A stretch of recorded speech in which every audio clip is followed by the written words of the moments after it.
Hello friends, welcome to our YouTube channel Origin Education a way towards success. मैं विशाल सिंह आप सभी का आपके अपने यूट्यूब चैनल ओरिजिन एजुकेशन पे स्वागत करता हूं।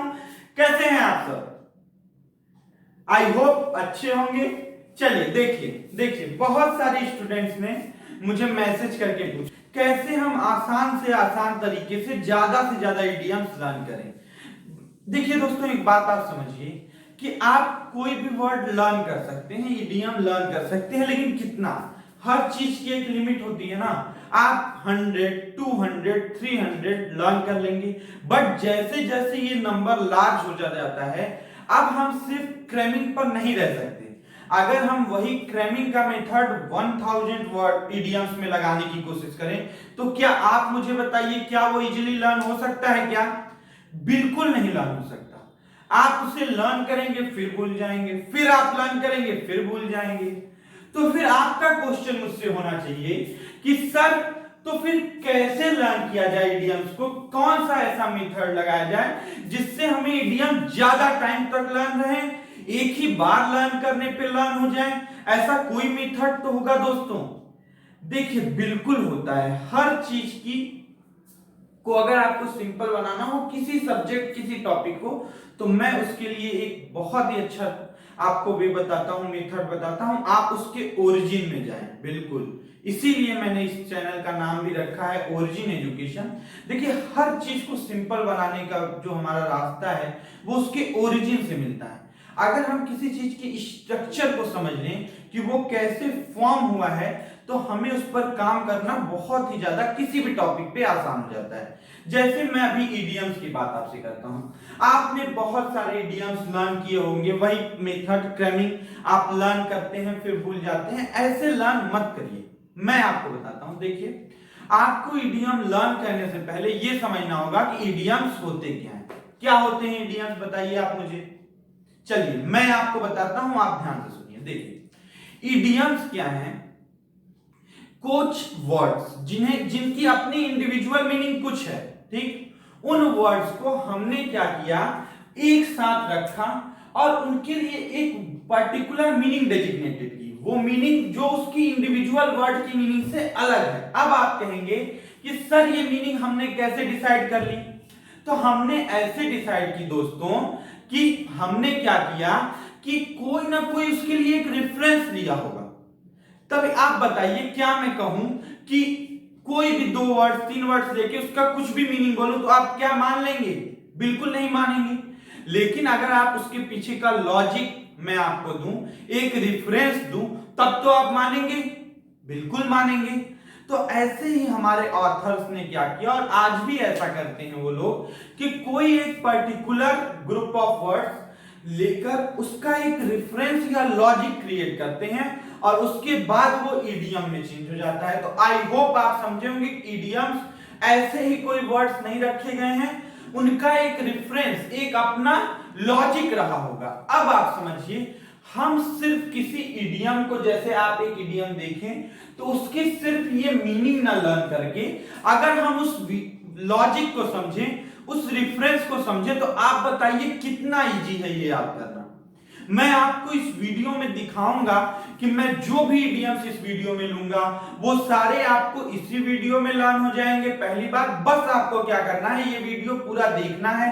इसके बाद आपको क्या करना है कि जब भी आप फ्री रहिए, एक बार फिर से ये वीडियो रिवाइज करिए और थोड़ा इसका नोट्स बना लीजिए। और हाँ, साइड में कहीं जो मैं आपको लॉजिक बताऊंगा, जो स्टोरी बताऊंगा, वो आप जरूर लिखेंगे, ताकि आपको वो कभी भी अगर आप वो लॉजिक भूलें तो आप वो लॉजिक इजीली देख लें। एक बात। दूसरी बात मेरी सुनिए, दूसरी बात ये है दोस्तों कि आप इस बात को समझिए कि हम जो पढ़ रहे हैं 90%, मैं इस बात की गारंटी देता हूं कि 90% इडियम्स की, आप खुद भी सर्च करिएगा, आपको लॉजिक या रेफरेंस मिलेगा।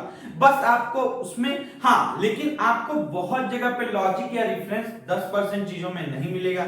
वहां पे आप क्या करेंगे, वहां पे मैं ऐसे आपको दिखाऊंगा, आज की वीडियो में दिखाऊंगा, वहां पे आपको एक स्टोरी, एक रेफरेंस खुद क्रिएट करना पड़ेगा, जो आप करेंगे। और जब आप एक स्टोरी या रेफरेंस उसका खुद क्रिएट कर लेंगे, तो वो आपको लाइफ टाइम कभी नहीं भूलेगी, ये मेरी आपसे गारंटी है। ठीक है? तो आज की इस वीडियो में आप लोगों के लिए मैं इडियम्स का बहुत आसान करने की कोशिश करूंगा। आई होप आपको वीडियो पसंद आएगा।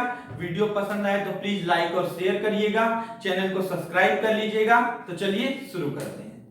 देखिए दोस्तों, अब मैं आपको पहला इडियम आज का लेता हूं। हमारा पहला इडियम है अर्गस आइड।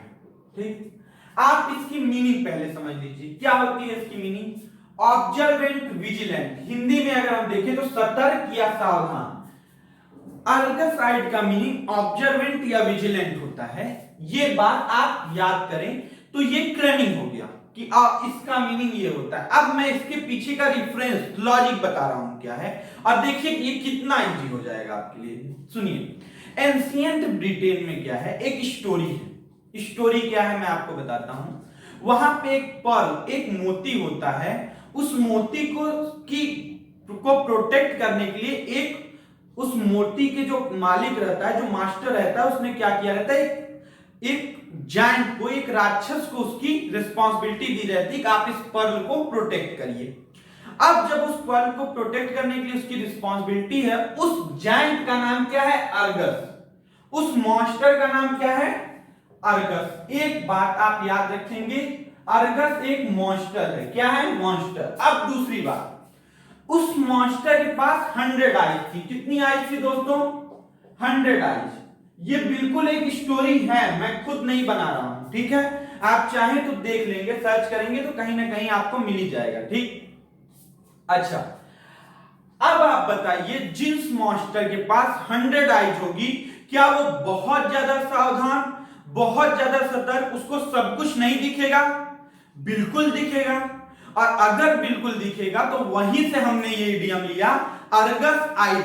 अर्गस की तरह आई रखने वाला। अर्गस की तरह आई रखने से क्या मतलब है कि वो पर्सन के भी आईज 100 आंखों के, 100 आईज के बराबर है। वो पर्सन बहुत ज्यादा सावधान, सतर्क, ऑब्जर्वेंट और विजिलेंट है। आई होप इस स्टोरी को आप ऐसे ही याद रखेंगे। अब इससे इजी मैं इसको नहीं बना सकता। आप खुद देखें कि मैंने कितने इजी वे में इसको लर्न करा दिया। अब अगर आप इस स्टोरी को बस याद रखते हैं तो आई डोंट थिंक कि आप इसको कभी भी भूल पाएंगे कि अर्गस आइड का क्या मीनिंग होता है। अर्गस जो कि एक मॉन्स्टर है, उसकी 100 आइज हैं। अब अगर 100 आइज है तो बताइए वो क्या होगा? बहुत ज्यादा सावधान, बहुत ज्यादा विजिलेंट होगा। अब इसका हम एग्जांपल देख लेते हैं। चलिए देखिए जरा, A political leader should be Argus-eyed to make correct decisions. Argus-eyed. एक पॉलिटिकल लीडर को अगर करेक्ट डिसीजंस लेने हैं तो उसे कैसा होना चाहिए? अर्गस-eyed, बहुत ही ज्यादा सावधान, बहुत ही ज्यादा विजिलेंट। सही है? समझ में आया आपको ये एग्जांपल? कोई डाउट? अगर आपको कोई भी डाउट होता है तो आप प्लीज मुझे मैसेज करके फेसबुक पेज पे बताइएगा, कमेंट करके बताइएगा। मैं डाउट्स को पूरे वीडियो में, सेशन में जो भी डाउट होगा आपके क्लियर करूंगा। इस पूरे इडियम्स का मैं लिस्ट भी आपको प्रोवाइड करूंगा पीडीएफ के फॉर्म में हमारे टेलीग्राम चैनल ओरिजिन एजुकेशन पे। तो प्लीज अगर आपने अभी तक टेलीग्राम चैनल ज्वाइन नहीं किया है तो आप लिंक डिस्क्रिप्शन में है, वहां से ज्वाइन कर लीजिए। एक बात। दूसरी बात, लेकिन ये जो मैं स्टोरी, ये जो रेफरेंस लॉजिक बता रहा हूं, ये आपको वीडियो में ही मिलेगा, ये पीडीएफ में नहीं मिलेगा। तो इसलिए आप वीडियो को बहुत ही ध्यान से देखेंगे। चलिए अब नेक्स्ट देखिए। देखिए नेक्स्ट इडियम हमारा है at cross purposes. At cross purposes का मतलब क्या होता है, उसके लिए मैं आपको इसकी मीनिंग जरा सा पहले समझा दूं। A way that causes confusion or failure because people are working or talking for different purposes. Meaning देखिए आप, अगर कोई ऐसा काम जो कि कंफ्यूजन क्रिएट कर रहा है, आप उसमें फेल हो जा रहे हैं। क्यों? क्योंकि जो लोग उसमें काम कर रहे हैं, दो लोग, उन दोनों लोग का पर्पस जो है वो डिफरेंट है। कोई इधर जाना चाहता है तो कोई इधर। और जब दो लोग डिफरेंट पर्पस से काम करेंगे तो क्या वो एक काम कर पाएंगे? क्या?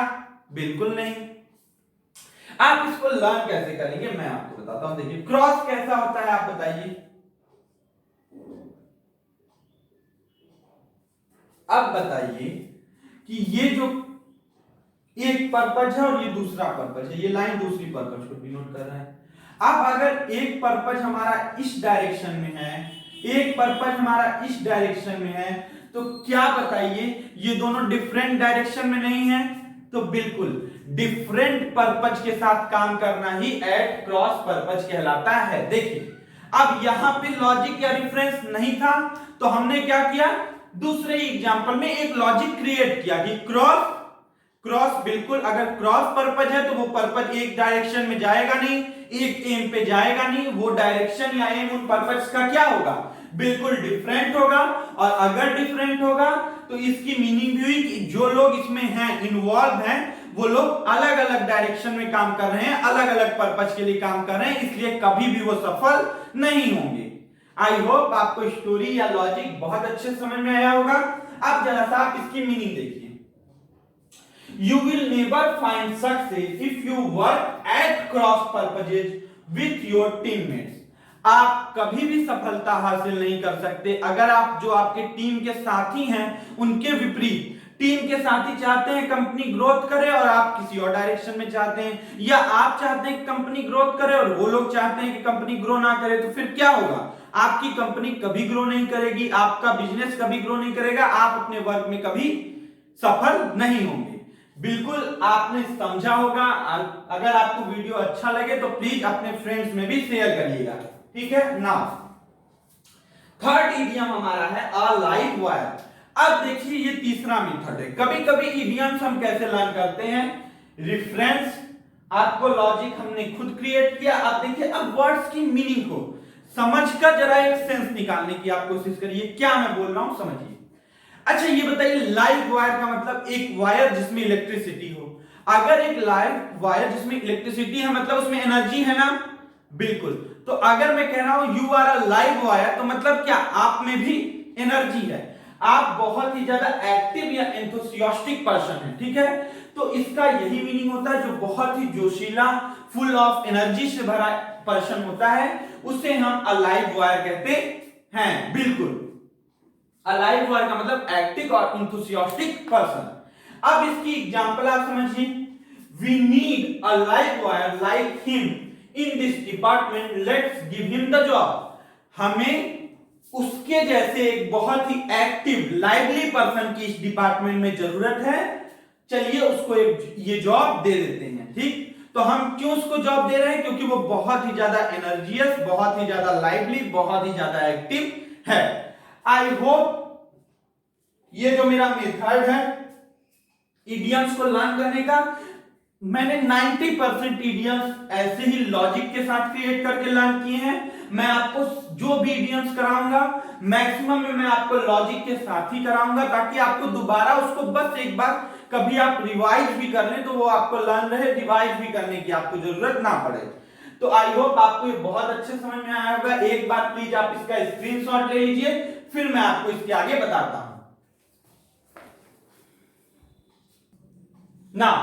चलिए दोस्तों, अब इन इडियम्स को मैं आपके लिए इजी बनाने की कोशिश करता हूं, आप जरा देखें कि क्या मैं कर पाता हूं। देखिए, अ मैन ऑफ लेटर्स, इसकी मीनिंग क्या है, a man who is well versed in literature and related scholarly pursuit. एक आदमी जो बहुत एजुकेटेड होता है, स्पेशली लिटरेचर की उसको बहुत अच्छी नॉलेज होती है, उसे अ मैन ऑफ लेटर्स कहते हैं। अब इसके पीछे का क्या लॉजिक, क्या रेफरेंस आप याद रखेंगे, आप ध्यान से सुनिए। देखिए, पहले के टाइम में क्या होता था कि बहुत सारे लोग एजुकेटेड नहीं थे, तो उस समय जब हमें लेटर्स लिखना होता था अपने रिलेटिव्स को, किथ एंड किन्स को, तो हम क्या करते थे, पूरे विलेज में, पूरे टाउन में कोई एक मैन होता था, कोई एक आदमी होता था जो बहुत अच्छे से लेटर्स को लिख सकता था, सारी बातों को ट्रांसलेट कर पाता था, और वही हम लोग के लेटर्स को लिखता था एंशिएंट टाइम्स में, पहले के टाइम्स में।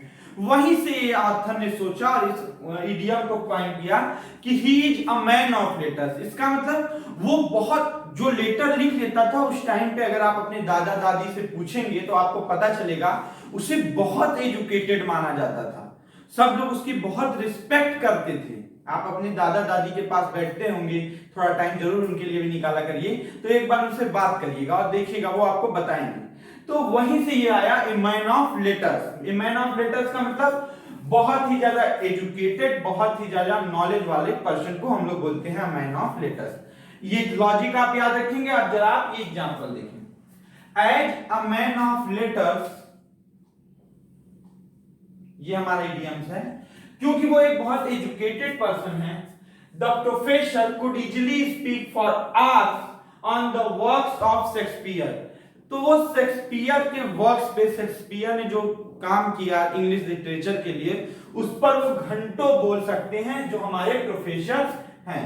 इस इडियम में इस मतलब क्या हुआ इसका, कि हमारे प्रोफेसर बहुत ज्यादा एजुकेटेड हैं, उन्हें लिटरेचर की बहुत अच्छी नॉलेज है ना। अब दूसरा देखिए, अ हाउस ऑफ कार्ड्स। क्या मीनिंग होता है इसका हाउस ऑफ कार्ड्स का? देखिए, एन इनसिक्योर स्कीम और प्लान, एक प्लान जो बिल्कुल इनसिक्योर हो, बहुत कमजोर हो, उसे हम कहते हैं हाउस ऑफ कार्ड्स। क्यों कहते हैं, अब लॉजिक समझिए आप, इसमें सीधे मीनिंग बेस्ड है। आप बताइए, कार्ड्स आपने देखे हैं, ठीक है, आई होप कि आप प्ले नहीं करते हो, सिर्फ देखते होंगे, ठीक। अब आप उन कार्ड्स का यूज करके एक हाउस बनाइए, एक घर बनाइए। जब आप एक हाउस या घर बनाते हैं कार्ड्स का यूज करके, क्या वो कितना ज्यादा, आप बताइए, हवा का एक झोंका, एक भी छोटी सी हवा का, अगर हवा का ब्लो आएगा तो वो क्या हो जाएगा, उड़ जाएगा, बिल्कुल। और अगर उड़ जाएगा तो वहीं से ये इडियम आया, a house of cards. A house of cards का मतलब बहुत, आपका प्लान बहुत ही ज्यादा इनसिक्योर है, बहुत ही ज्यादा वल्नरेबल है, इजीली वो टूट सकता है, बिखर सकता है। कैसे मैं कह रहा हूं, आप इस एग्जांपल से समझें। His plans collapsed like a house of cards when he was told he had not won the scholarship। देखिए, उसका जो प्लान था वो बिखर गया, टूट गया। कोलैप्स का मतलब होता है टूटकर बिखर जाना।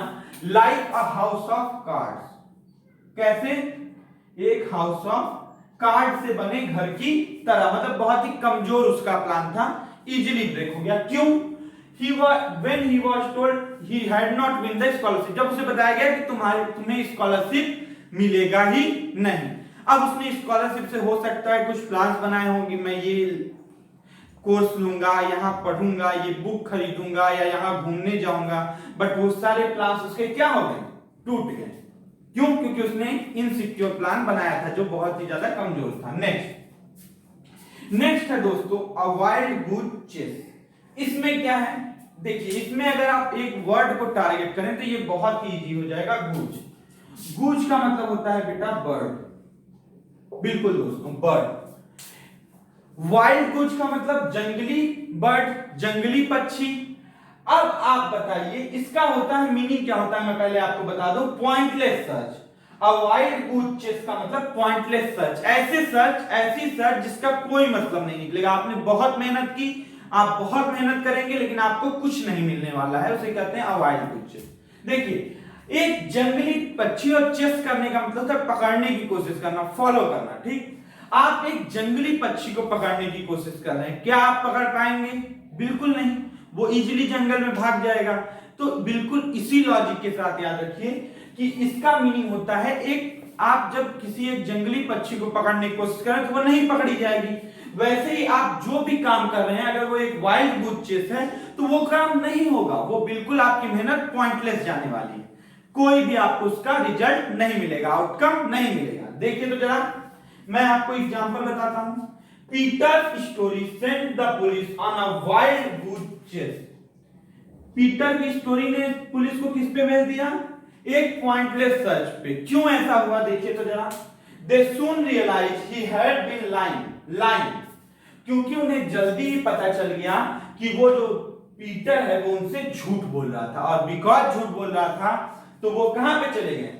वो चले गए एक वाइल्ड गूज चेस पे। सॉरी, एक मैंने रियलाइज की स्पेलिंग जल्दी में गलत लिख दी है, मैंने रियलाइज की ये स्पेलिंग, हाँ अब सही है, ठीक ना।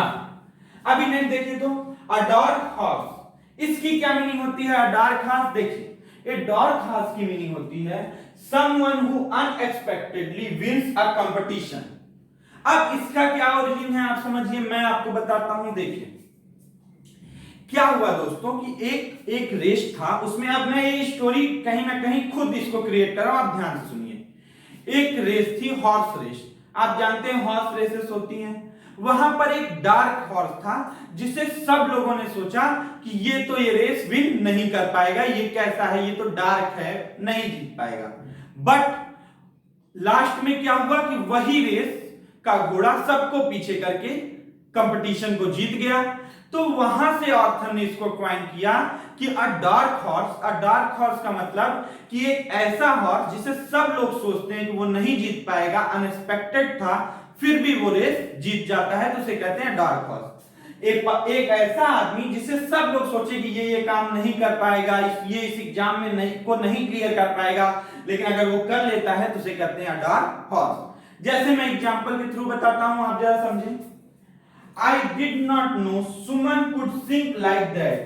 मुझे नहीं पता था कि सुमन इतना अच्छा गा सकती है, ऐसा गा सकती है। She is a dark horse। वो क्या है? एक बिल्कुल ही मुझे पता नहीं था वो इतना अनएक्सपेक्टेड विन कर जाएगी, वो इतना अनएक्सपेक्टेडली अच्छा गा लेगी। ठीक है, आई होप ये भी चारों मैंने आपको अच्छे से इडियम समझा दिए होंगे, आपको अच्छे से मीनिंग क्लियर हो गई होगी। एक बार आप इसका स्क्रीनशॉट ले लें, फिर मैं आपको नेक्स्ट इडियम्स बताता हूं ना। चलिए दोस्तों, अब मैं इन इडियम्स को आपको बताता हूं, आप जरा ध्यान से देखिए। ठीक है, एट सी, देखिए एट सी का मतलब क्या होता है? एट सी का मतलब होता है टू बी कंफ्यूज्ड और टू बी लॉस्ट। बहुत ज्यादा कंफ्यूज होना या गुम हो जाना, खो जाना, आपको पता ही नहीं कि आप कहां हैं। अब जरा आप समझिए, आप कभी सी में गए हैं, समुद्र में गए हैं? आप बताइए, अगर आप समुद्र के बीचों बीच में खड़े हो तो आपको चारों तरफ क्या लगता है? बिल्कुल एक जैसा लगता है। समझ में आता है क्या कहां जाना सही होगा, कहां जाना, कौन सा रास्ता हमें सही जगह लेके जाएगा? नहीं, हम बहुत ज्यादा कंफ्यूज होते हैं अगर हमने पहले से कोई मैप और ऐसा कुछ नहीं जान रखे हैं तो वही है कि एट सी का मतलब आप कंफ्यूज हैं, बहुत ज्यादा समझ में नहीं आ रहा कि किधर जाएं, या आप खो गए हैं, गुम हो गए हैं। ठीक, नाउ अब एग्जांपल देखिए जरा। तो when it comes to advance maths Raman is totally at sea. जब एडवांस मैथ की बात आती है तो रमन क्या हो जाता है? बहुत ज्यादा कंफ्यूज हो जाता है, उसको समझ में ही नहीं आता है कि कैसे इसको डील किया जाए। ठीक है, तो आई होप आप इस एग्जांपल को समझे होंगे। एट सी का मतलब क्या होता है समझे होंगे। अब आप नेक्स्ट देखिए, a drop in the bucket. क्या होता है इसका मतलब? A drop in the bucket, इसका मतलब होता है a very insignificant amount. Insignificant का मतलब ना के बराबर, बिल्कुल नेग्लिजिबल अमाउंट। ठीक है, एक अमाउंट जिसका कंपैरिजन में अगर आप गणना भी करें तो वो भी बिल्कुल ही ना के बराबर है, ऐसा अमाउंट। अब आप समझिए, आप एक बकेट का मतलब बाल्टी लीजिए और उसमें एक ड्रॉप वाटर डालिए।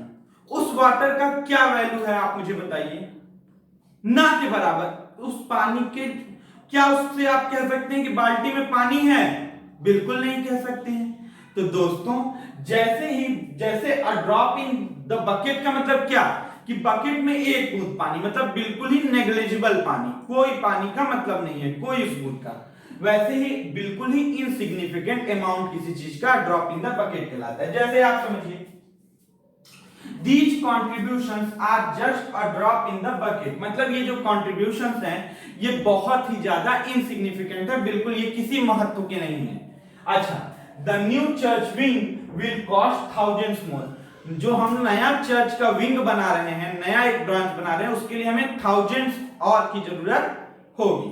अच्छा, next, as dark as a brush, इसका क्या मीनिंग होता है? एक्सट्रीमली सिली, बहुत ही ज्यादा foolish, full of foolish, stupidity. ठीक है, तो उसे कहते हैं हम लोग as dark as a brush. देखिए अब क्या है, आप ये बात समझते होंगे कि जो एंशिएंट इंग्लिश में थी उसमें बहुत सारी चीजें अलग तरीके से यूज होती थी, बट मॉडर्न इंग्लिश में उनमें कुछ चेंजेस आ गए। ये इडियम्स ऐसे नहीं यूज होता था। यहां पे as dark as a brush without bristles, ये पूरा इडियम था विदाउट ब्रिसल।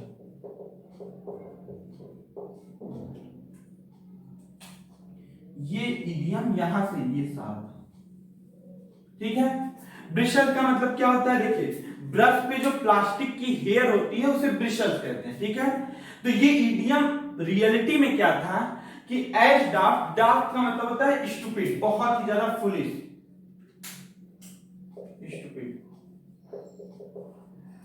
इतना स्टूपिड जितना कि बिना ब्रिसल्स के ब्रश होता है। अब बताइए बिना ब्रिसल्स के ब्रश का क्या काम है, आप बताइए, क्या उसे ब्रश कहा भी जा सकता है? नहीं। तो उतना ही ज्यादा स्टूपिड होना किसी चीज का, अब उतना स्टूपिड मतलब बहुत ज्यादा स्टूपिड होना। तो आप इसको पूरा अगर याद रखेंगे तो आप तुरंत इसको कर लेंगे कि कैसे क्या है इसमें, एक्सट्रीमली सिली और स्टूपिड होना।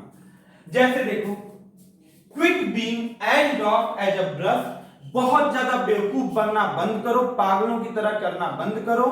क्यों?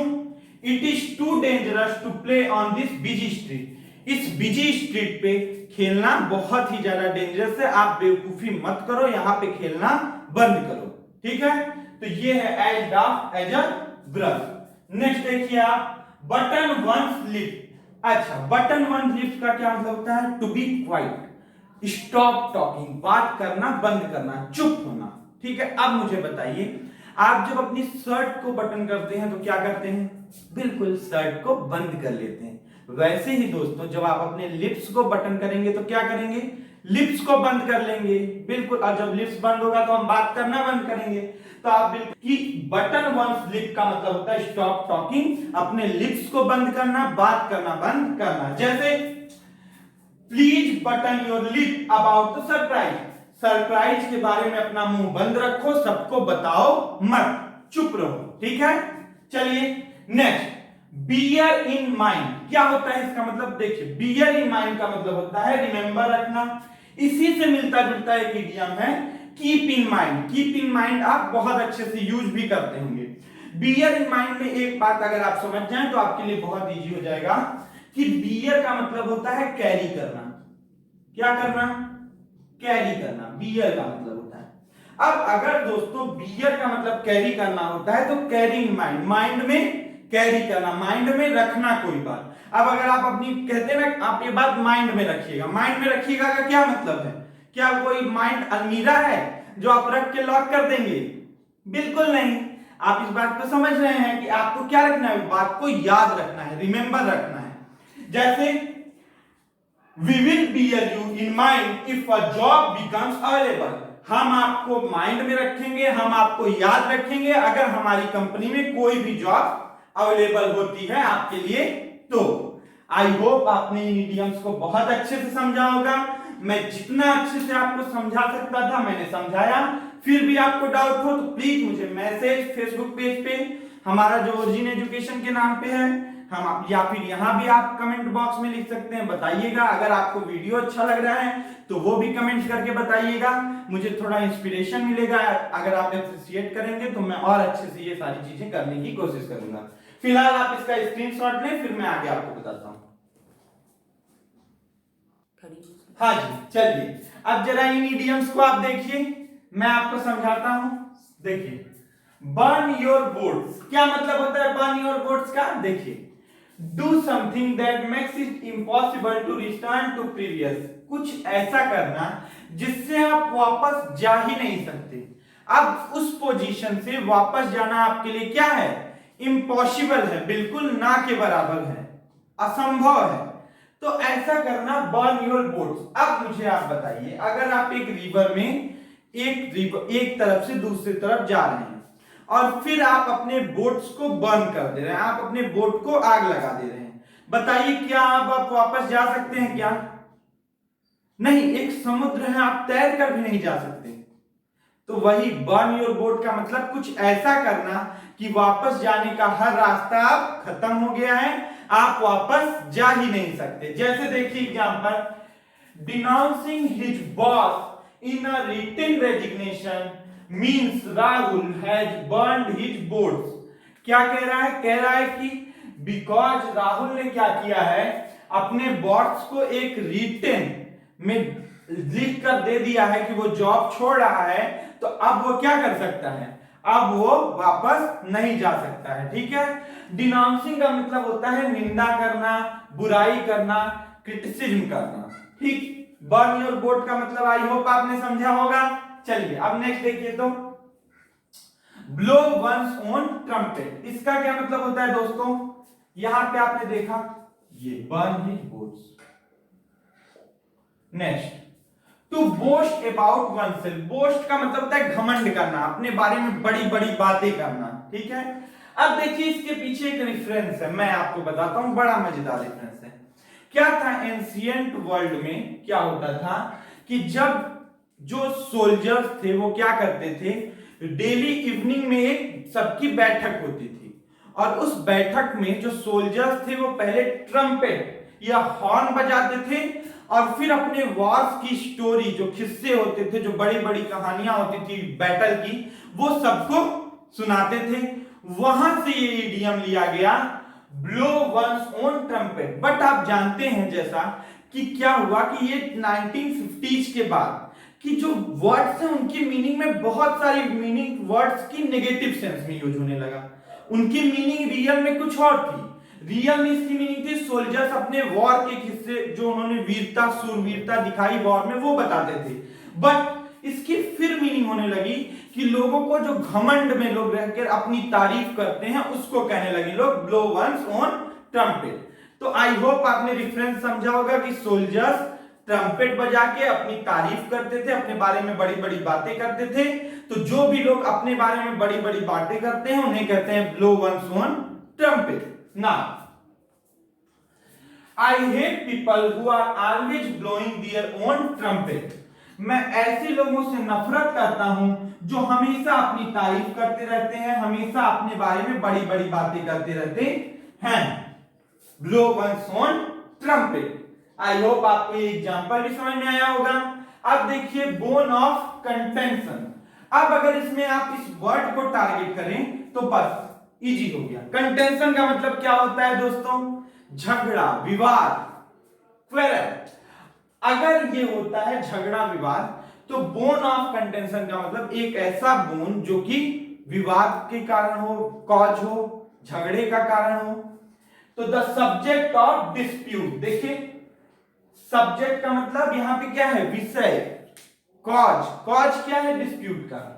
बोन ऑफ कंटेंशन कहेंगे हम लोग जो कॉज होगा किसी झगड़े का, किसी विवाद का। जैसे a serious bone of contention between the land owners and developers was the compensation price. जो लैंड के बदले में कंपेंसेशन प्राइस देना है, वो जो प्राइस है वही लैंड ओनर्स और डेवलपर्स के बीच में विवाद का कारण है, बोन ऑफ कंटेंशन है। लैंड ओनर्स कुछ अलग प्राइस चाहते हैं, डेवलपर्स कुछ अलग प्राइस देना चाहते हैं। आई होप आपने इसको भी अच्छे से समझा होगा। अब next idiom, bad blood, feeling of hate. अब देखिए इसके पीछे एक रेफरेंस लॉजिक क्या है, मैं आपको बताता हूं। बैड ब्लड का मतलब होता है नफरत की भावना होना, हेट होना, ठीक है, किसी से। अब आप समझिए, हमारे ये स्पेशली रिलेटिव्स के लिए यूज होता है बैड ब्लड। ये बताइए, हमारा ब्लड रिलेशन होता है, हमारे ब्लड रिलेटिव्स होते हैं, बिल्कुल होते हैं। आप रीजनिंग में चैप्टर पढ़ते होंगे ब्लड रिलेशन, बिल्कुल। अच्छा, तो आप ये बात समझिए कि अगर आपका ब्लड बैड हो जाए, इसका मतलब आपका वहां उनसे ब्लड का रिलेशन था, बट वो रिलेशन बैड हो गया। अब वो रिलेशन क्या हो गया, झगड़े में बदल गया है, नफरत में बदल गया है। ब्लड रिलेशन, हम तो जब हमारा किसी से बहुत अच्छा संबंध होता है तो कहते हैं ना हमारा ये ब्लड रिलेटिव है, तो वहीं से बना है ये दोस्तों, ये लॉजिक इसका यही है। वहीं से ब्लड रिलेटिव से बैड ब्लड बना है कि अब इनके बीच क्या है, बहुत ही ज्यादा नफरत है, बहुत ही ज्यादा झगड़ा है, स्पेशली जब ये रिलेटिव्स के बीच में होता है। जैसे आप ये एग्जांपल देखिए, द विलेजर्स से द अर्सन अटैक। अर्सन मींस क्या होता है, देखिए आगजनी करना, कहते हैं ना आग लगाना, किसी चीज में को फायर से अटैक कर देना, बर्बाद करना, डिस्ट्रॉय कर देना, कहलाता है अर्सन। तो जो आगजनी लगाकर अटैक किया गया, जो आग लगाकर अटैक किया गया, may have been the result of bad blood between families. चूंकि फैमिलीज के बीच के में नफरत थी, बैड ब्लड था। क्या था फैमिलीज के बीच में, कैसा ब्लड था, बैड ब्लड था। इसीलिए ये जो आग लगाने की अर्सन अटैक हुआ है वो उसी रीजन की वजह से हुआ है, क्योंकि फैमिलीज के बीच में नफरत था, फैमिलीज के बीच में क्या था दोस्तों, बिल्कुल झगड़ा था। तो ये आई होप आपने ये भी समझे होंगे। मैंने आपको अब तक जितने भी इडियम बनाए एक एक का लॉजिक बताया है। अब ये आप पर है कि आप कितने अच्छे से चीजों को समझ रहे हैं, कितने अच्छे से हर लॉजिक को सुन रहे हैं। ठीक है, अब नेक्स्ट मैं बताता हूं, पहले आप इसका स्क्रीनशॉट लीजिए। देखिए दोस्तों, अब जरा हम इन इडियम्स को देखते हैं। आप इस बात को समझिए। देखिए मैंने कितने इजी मेथड से आपको इसी वीडियो में पूरे सारे इडियम्स लर्न कराने की मैं कोशिश कर रहा हूं। और इसका जो वेटेज है वो तो आप जानते ही हैं। प्री में 2 क्वेश्चंस आने ही आने हैं, यानी 4 मार्क्स। मेंस में तो 12 क्वेश्चन, 10 या 12 क्वेश्चंस आएंगे। ठीक है, और ये भी देखिए आप कि मैंने इसमें जो भी इडियम्स लिए हैं या तो वो प्रीवियस ईयर है या वो करंट में किसी ना किसी एग्जाम में आए हुए हैं। वही इडियम्स मैंने लेके उनको इजी बनाने की कोशिश की है। क्योंकि अगर मेंस में, जो भी मेंस के मेरे दोस्त हैं ये जान लें कि अगर 12 इडियम आता है तो उसमें से 7 या 8 इडियम जो होते हैं वो प्रीवियस ईयर किसी ना किसी एग्जाम के रिपीट ही होते हैं। ठीक है, चलिए जरा आप इनको अब समझिए। तो देखिए, beside the mark, beside the mark का मतलब था इररिलेवेंट। इररिलेवेंट का मतलब आप जिस टॉपिक से हैं उससे हटकर बात करना, उससे हटकर कोई काम करना। जैसे मैं आपको सोचिए ये मार्क है एक, ठीक है, और आप जो है उसके बिसाइड में हैं, बगल में। बिसाइड का मतलब क्या होता है? बगल में, मतलब आप इस मार्क से हटके हैं। बिल्कुल, तो वही इसका मतलब ऐसे ही आप समझिए कि जो आपका एम है, जो आपका गोल है, आप उसके उस पर ना है, ना पहुंचकर उसके बगल में जा रहे हैं, आप उससे अलग हट रहे हैं। तो बिसाइड द मार्क का मतलब इररिलेवेंट होना, बिल्कुल ही आपके टॉपिक से उसका रिलेशन नहीं होना। जैसे मैं एग्जांपल बताता हूं तब आप समझिए। Being beside the mark the question is ignored by the teacher, because जो क्वेश्चन है वो being beside the mark था, irrelevant था, जो बातें चल रही थी वहां पर उन बातों से रिलेटेड नहीं था, इसलिए क्वेश्चन को टीचर ने क्या कर दिया? इग्नोर कर दिया। Next, bite someone's head off, क्या मीनिंग होगी इसकी? Over react in an angry और हार्श वे, बहुत ही गुस्सा करना, बहुत ही गुस्से से, कठोरता से रिएक्ट करना किसी पे, बहुत ज्यादा गुस्सा हो जाना। कैसे याद रखेंगे आप? इसके लिए आपको एक स्टोरी खुद बनानी होगी, एक लॉजिक खुद बनाना होगा। मैं बताता हूं, आप सुनिए। इतना गुस्सा, बाइट समवन्स हेड ऑफ, आप किसी का सर काट ले रहे हैं, बाइट कर ले रहे हैं, तो आप क्या कर रहे हैं?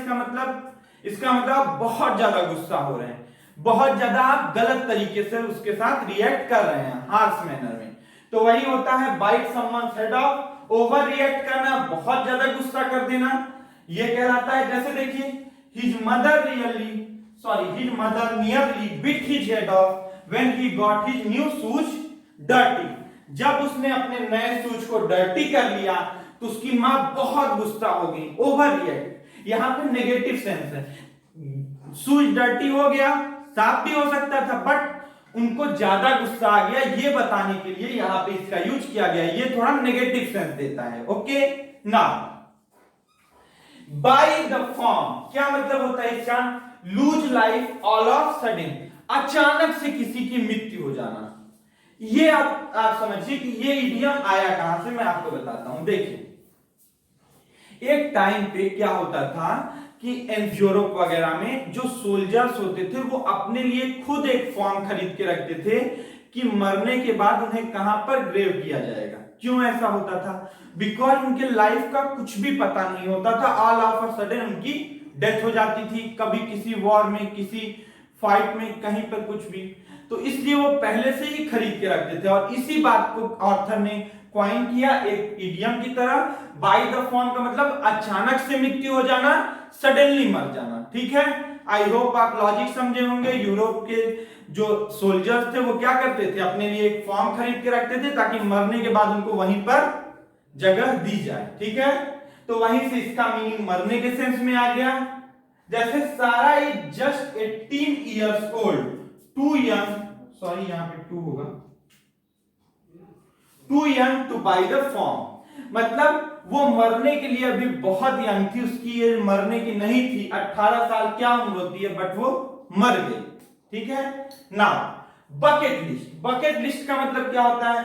अ list of things which a person wants to do during his life. देखिए, एक आदमी जो मरने के पहले चीजें करना चाहता है, सबकी एक विश लिस्ट होती है कि मैं ये करना चाहता हूं, वो उसे ही हम बकेट लिस्ट कहते हैं।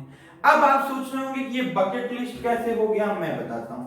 आप एक इडियम जानते होंगे, नहीं जानते होंगे तो जान लीजिए, kick the bucket. Kick the bucket का क्या मीनिंग होता है दोस्तों? मर जाना। जो मतलब बाय द फॉर्म का, वही किक द बकेट का टू डाई, मर जाना।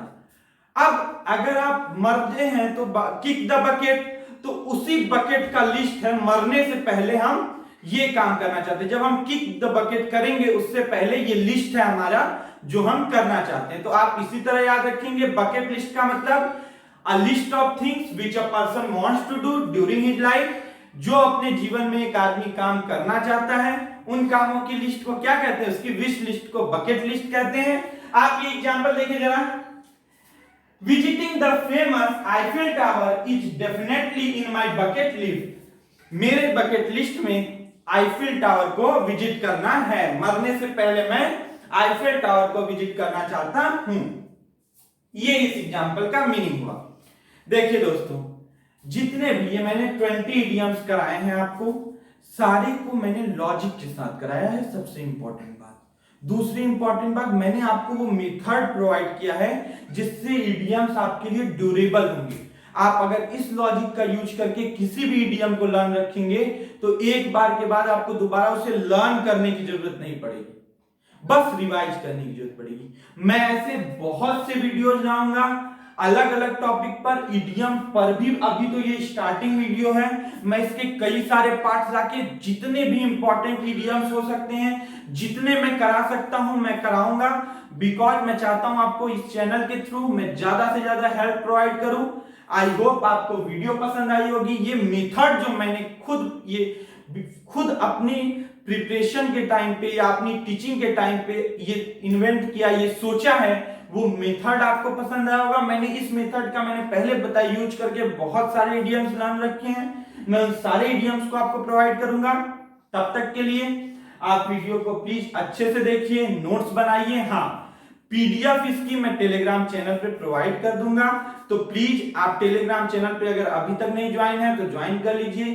कोई भी डाउट हो, कोई भी आपकी रिक्वायरमेंट हो, कोई भी आपको इंप्रूवमेंट दिखता है तो कमेंट करके बताइए, या मेरे फेसबुक पेज का लिंक डिस्क्रिप्शन में है, आप उस पर मैसेज करके बताइए। तब तक के लिए आप इस वीडियो को पढ़िए। फिर मैं आपसे मिलता हूं अगली वीडियो में। Thank you so much. God bless you all.